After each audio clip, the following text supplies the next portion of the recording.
This is a list of 50 proven ways to save money. You're going to take the ones that you think you can implement right now in your stage of life. And yes, some of them are small, some of them are larger, but you really need to be well-rounded and look at both small ways to save and large ways to save. If you just focus on big expenses and don't worry and spend tons of money on small expenses, well, that's not going to even out as much as you might think. And if you just focus on small expenses, but you just go wild on big expenses, that's not going to work either. So I love in this community for you to share either big or small ways you are currently saving money in the comments down below. So let's just get started on this epic list of 50 ways to save money.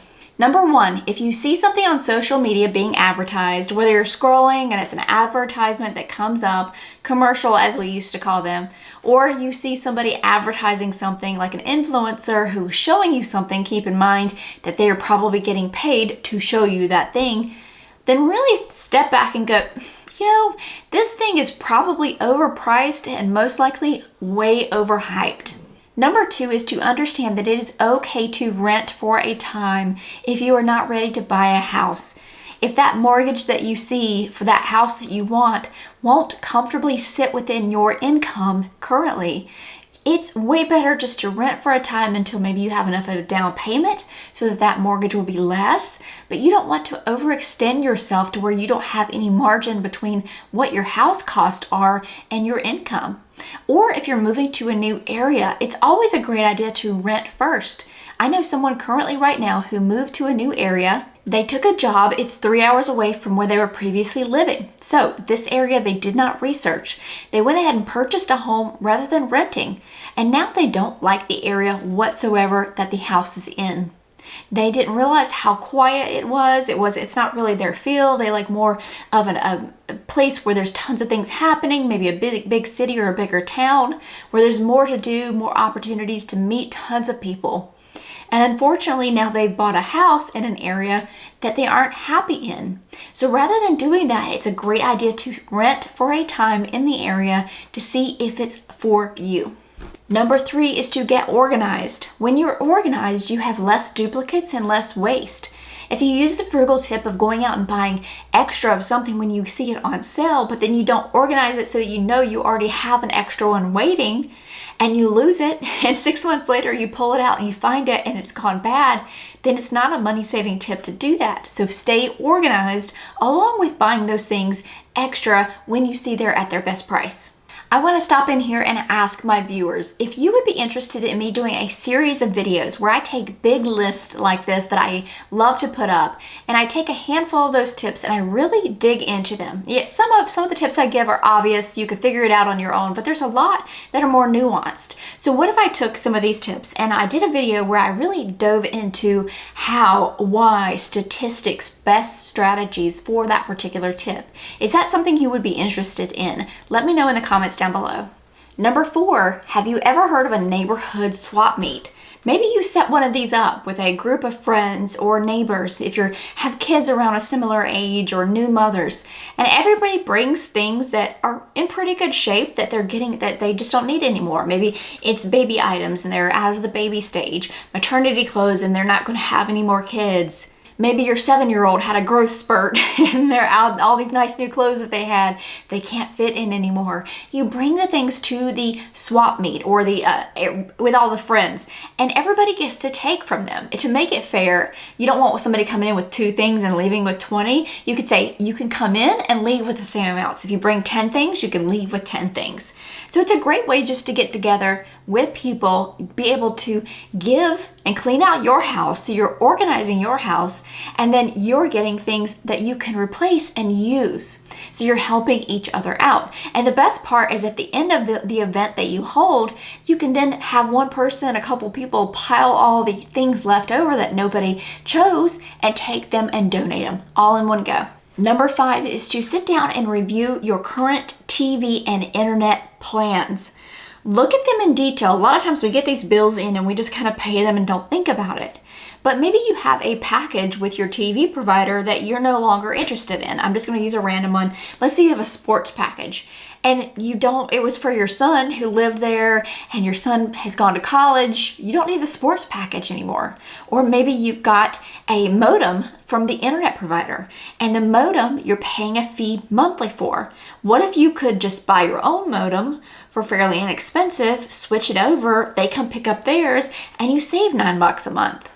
Number 6, if you can make room in your budget to invest, it's a great idea. Over time, when you invest your money for a long time, you let it sit, it does grow. And it's difficult to become financially set for retirement unless you take your money and make it work for you while you're sleeping. This really is what passive income is. You're doing something with it and it kind of grows on its own. Number 7 is to understand your limitation when it comes to taking on new habits. You might be motivated right now to do all of these things or a good chunk of these money saving tips, but it's best to take small steps. Promise you, if you take 1 or 2 of these at a time and you do 1 or 2 new ones every month, you start building on the momentum that you gain, the easy changes that you can make in small things over time, over a year, you're going to look back and go, whoa, that's wild. Look how much I was able to change things and keep them. So sometimes, a lot of times when you change things, it's not a habit that sticks. But if you start small and you do small habits over time, those habits usually stick. Number 8 is to think about being a minimalist without being a minimalist.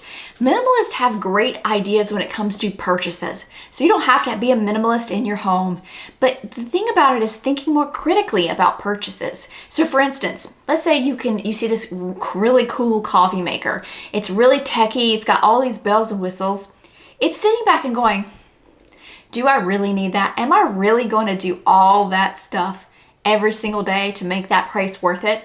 And then it's thinking, no, I'm probably not. It's best probably to invest in a good coffee maker that's going to last me over time. And then maybe going and buying local coffee beans from a coffee shop, something more than just buying coffee off the shelf at the regular grocery store. If you are enjoying this video, don't forget to click on the like button down below to help out my channel. You can also hit the subscribe button so you don't miss future videos from me. Number 9 is just a fun exercise to do. And it's not a physical exercise. This is an exercise for you to see long-term how much money you could save.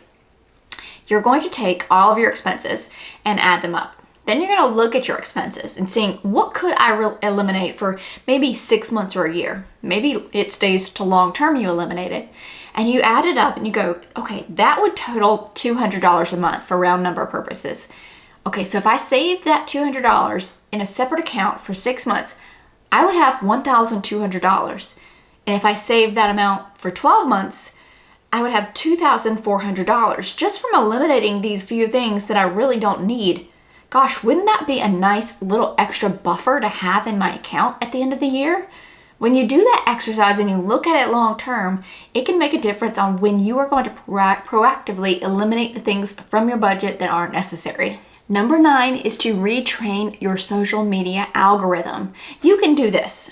When you're on social media, you'll get shown things.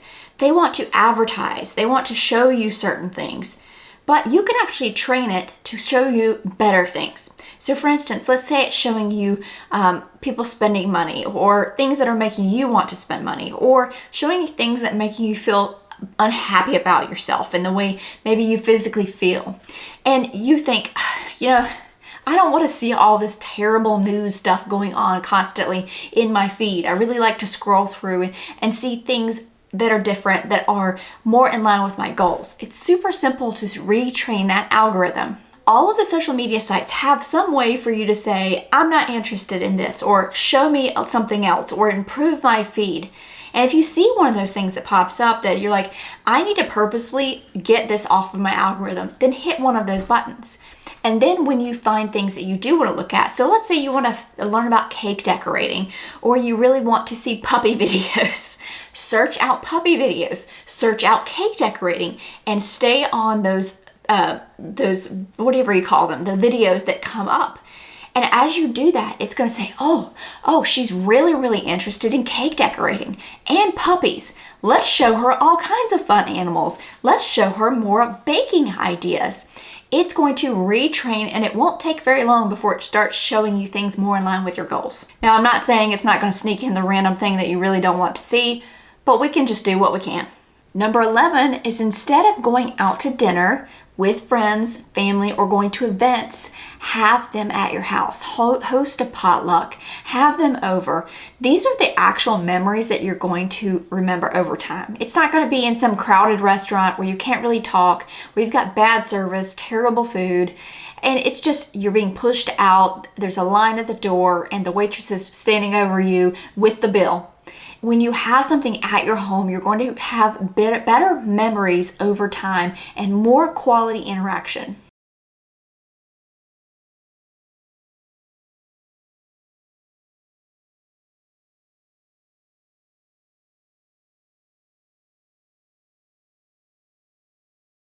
Number 13 is to add think about it time to your purchases.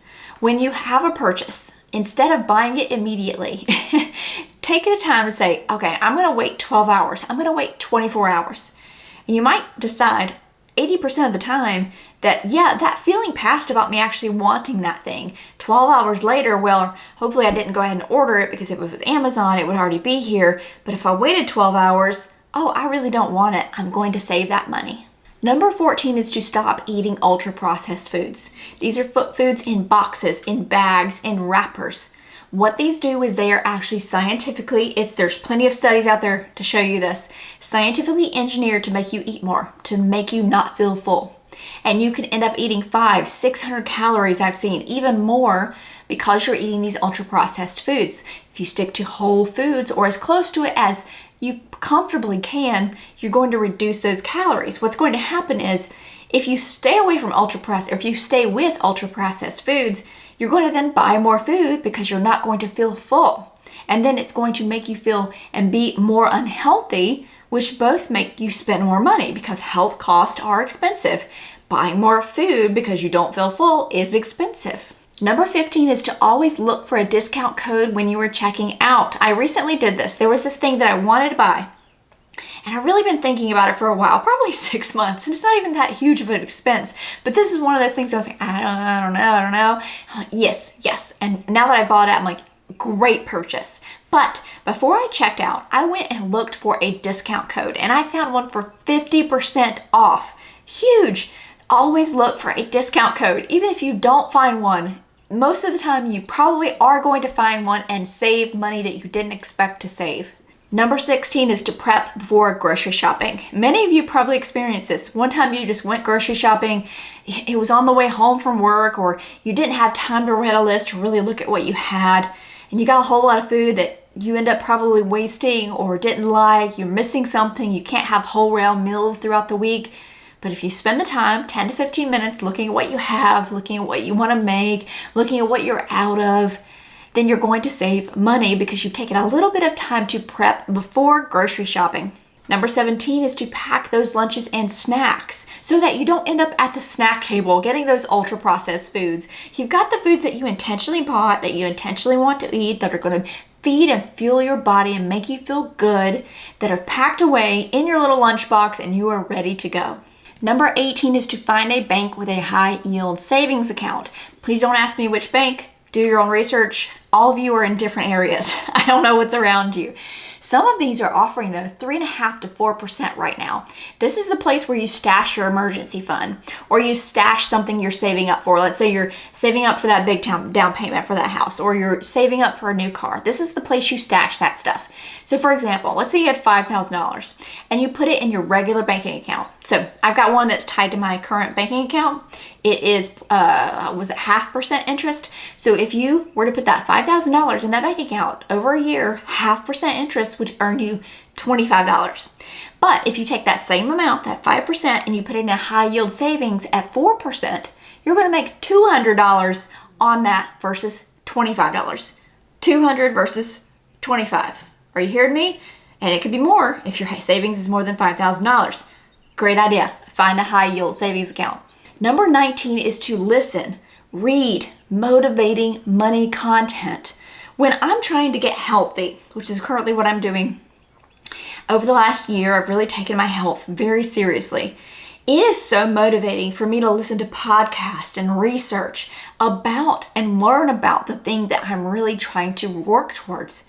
So if you think about how you feel when you're unmotivated, maybe you haven't been taking in the content that you need to in order to feel motivated for the goal that you have. Number 20 is to not overconsume. Now, sometimes we buy well more than we need. And I'm not just talking about buying needs versus wants here. I'm talking about buying 10 pair of nice black work pants where they're only 5 days in a week. Having 3 pair of sandals that basically look the same. That's what I'm talking about when I'm talking about don't overdo it. Number 21 is to get rid of your credit card debt. If this is one thing that I can tell you, money is just draining. And a lot of people are like, oh, well, I use credit cards and I pay them off every month. Great. Fantastic. The point is, majority of people don't. If you look at the statistics, the majority of people don't. They carry credit card debt with interest rates of 20 to 30%. The average credit card balance in the US right now is somewhere over $7,000. So if you think about the savings account at $5,000 in at 4%, and it makes $200. Think about this. If you have $7,000 in credit card debt and it's at 30% interest rate, you're looking at approximately $2,100 extra money of nothing. Like money you owe that literally was for nothing. You have nothing to show for it because of that credit card debt. Get rid of it. Make it a priority. Number 22 is to get on the phone with your insurance company, your home, your car. Reevaluate what coverage you have and ask what ways they have that they can help you reduce cost. Homeowners insurance, car insurance, etc. You may not be at the point where you want to go out to different companies and try to find the best rates and do all the changes that are just painful. Well, the company you currently have wants to keep your business. If you call them and say, can you help me? What can we do to lower this? They're going to give you options and you could save a ton of money. Get a library card. There are so many services that your local library provides above books. Your library might include some really cool ones and you're paying for it in your tax dollars, right? Not just books. You can find free events for people young and old and everywhere in between. Audiobooks, free classes that teach you things. Our local library even offers homebound delivery, so they will bring you the books that you want to have or use and read and enjoy. Number 24 is you might need to change your environment. That could be your actual environment. That could be the people around you. You compare yourself to your environment. So a lot of times that social media will become your environment. You're comparing yourself to that environment. But it's also actually physically what's around you, the bubble that you live in. There might need to be some changes where you've got a group of friends that all you do is go out and spend money and it's not really beneficial to you. That's not to say you get rid of those friends, but maybe you go out and find some friends that have the goals that you do as well. Number 25, this is just a little trick. And you know I'm talking about in this video, I've done several tips on social media because it's become such a big thing and why people spend money. But the next time you're scrolling, trying your darndest to avoid being swayed by the $1 billion of marketing that people spend on these things, jump off. Go onto your email. Spend that wasted time otherwise unsubscribing from stores, blogs, other nonsense that's filling up your inbox and encouraging you to spend when you see the new sale messages. It's just a more productive thing to do. Number 26, super simple, very old school. If you spend cash and you get change back, put your change in a change jar. Over time, you're going to save a lot of money because that extra change does add up. Number 27 is to map out your major purchases. This looks like determining what's the best time to buy this thing, how many months are until then, what is the best cost on that thing. Now you can Google pretty much anything and find out the best time to buy something. Then deciding how much it costs and how much longer you have, you might then say, okay, it cost, I don't know, $1,200 using the same round numbers from earlier, and I've got 6 months, so you need to save $200 a month. Figure out how much money you need to save each month to pay cash for that thing. So for instance, we are getting new patio furniture. We've switched up the layout of our patio where we've got more of an at-home workout area that benefits us better. So we're going to smaller, different furniture on the other side. Now, we aren't going to go buy that stuff right now. The best time to buy outdoor furniture is when people don't want to be outdoors. Number 28 is to plan out gift giving. So you can really do this anytime, but it really is a great idea to do at the beginning of the year if you're one person or a person who goes by a calendar. But sitting down and planning out birthdays, anniversaries, graduations that are coming up, when you're doing your budget, then you can pull out that calendar and see what you need to look forward to and allocate money towards for that next month. Number 29, going back to credit cards. If you are going to use a credit card, okay, not an issue. If you pay it off each month, great. If you don't pay it off each month, the point of using it for points and rewards is not worth it if you end up paying the credit card company interest because you have a balance on it. Number 30 is to set a yearly reminder to go in and check your credit report. You can usually do this once a year for free, but it's a great time to check and make sure everything is accurate. With the amount of scams and fraud that are out there, it's important that we keep a check on this kind of thing. Number 31, along that same line, is to freeze your credit. It does a couple of things. It helps your credit to hopefully stay safer from those fraud and scams because it's frozen. What happens is if you were to go out and try to use your information to get a new credit card or to maybe go get a car loan, they aren't going to be able to run your credit because those are frozen. You have to put some time between you and that purchase because you've got to go onto the website, find your username, find the password, and physically unfreeze your credit so that they can run your credit to see if you qualify.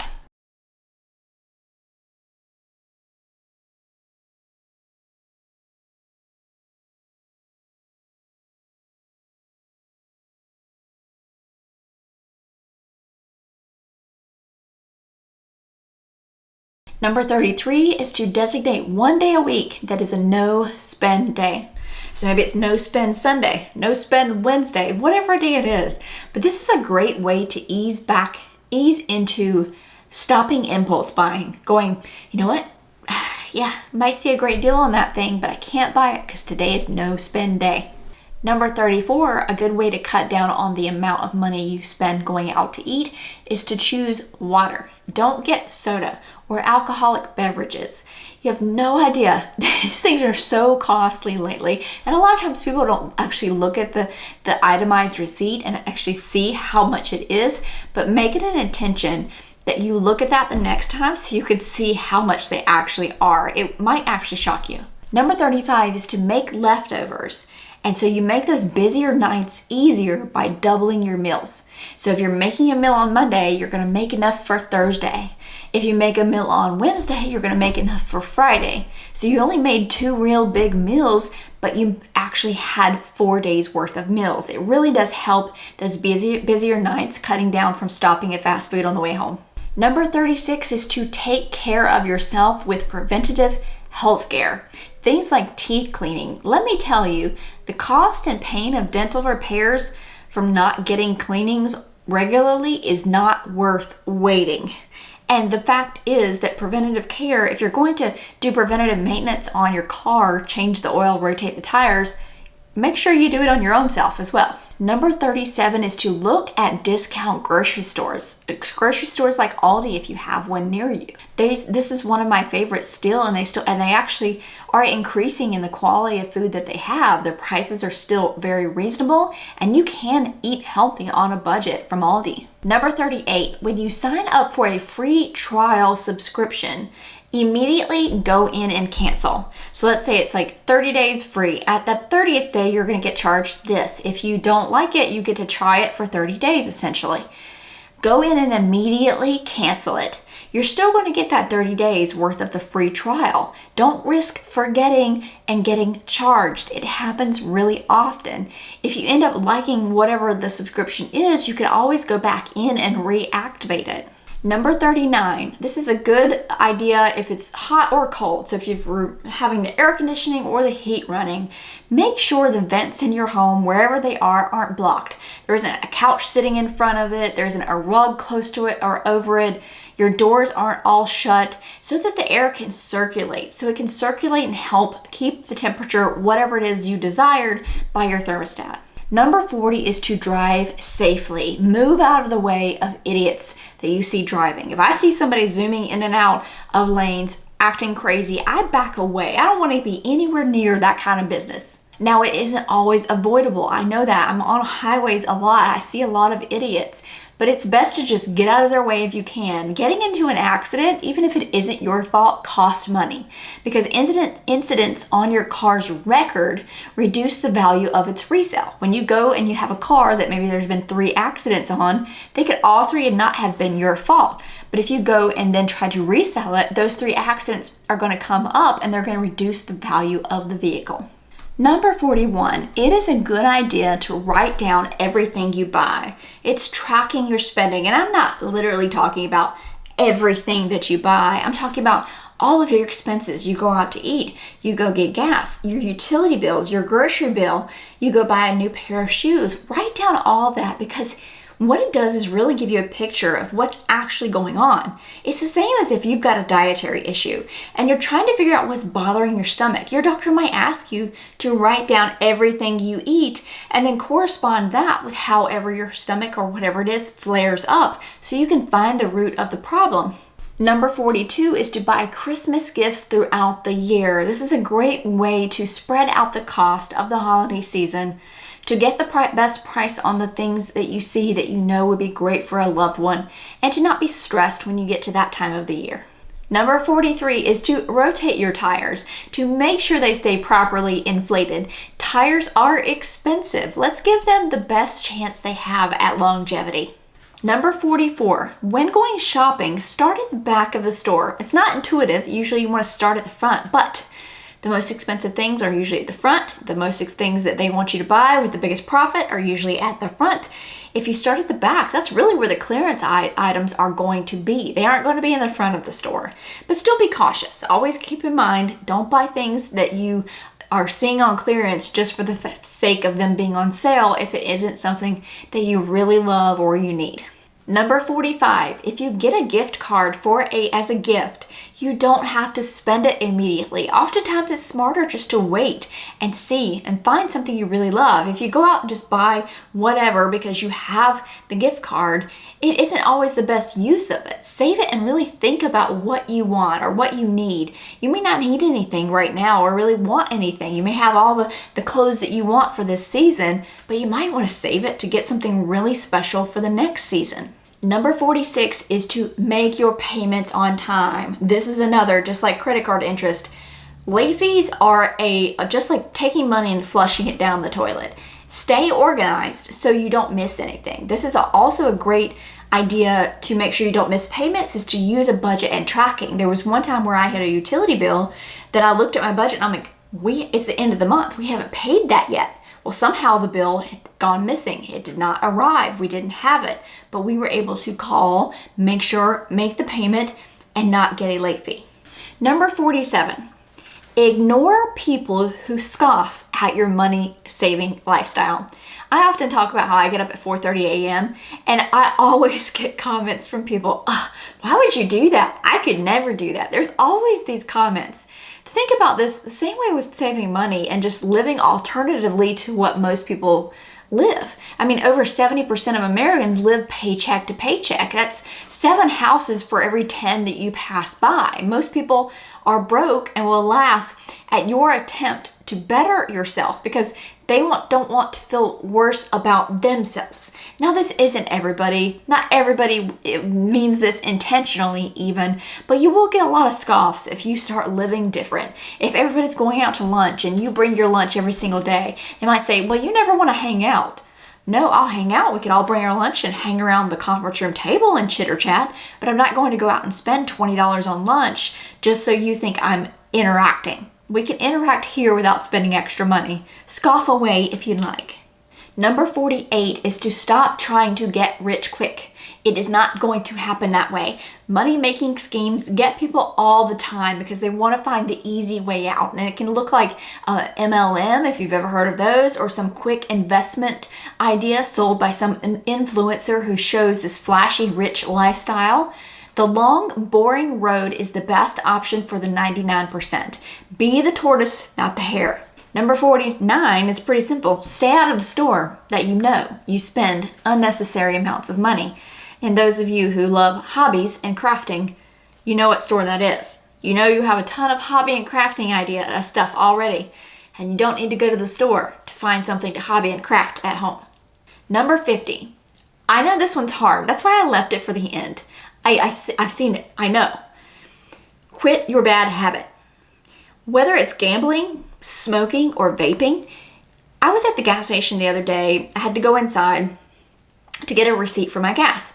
The lady in front of me got 2 cartons of cigarettes. And I will admit, I don't keep up with the cost of cigarettes. But the lady told her she was checking out, and she said, that'll be $172. I about lost my footing underneath me. I had no idea. And I was like, this is way worse than I thought it was. That's a lot of money for something that's actually killing you.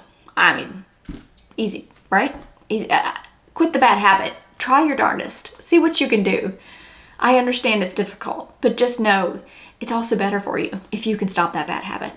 Don't forget to let me know, first, what's your money saving tip? Second, do you want me to do, again, those videos where I take a handful of these items and I really dig into them? And I do that over a series of videos to really help you understand some of these more nuanced money saving tips. Let me know in the comments. If you enjoy the video, help my channel out by clicking the like button and also subscribe. That helps my channel. We need to get to 100,000 subscribers. It's been my goal for 7 years on YouTube now. Oh my goodness. Yes, 7 years this month on YouTube. Help me get to 100,000 subscribers. Hit the subscribe button down below so you don't miss a video from me.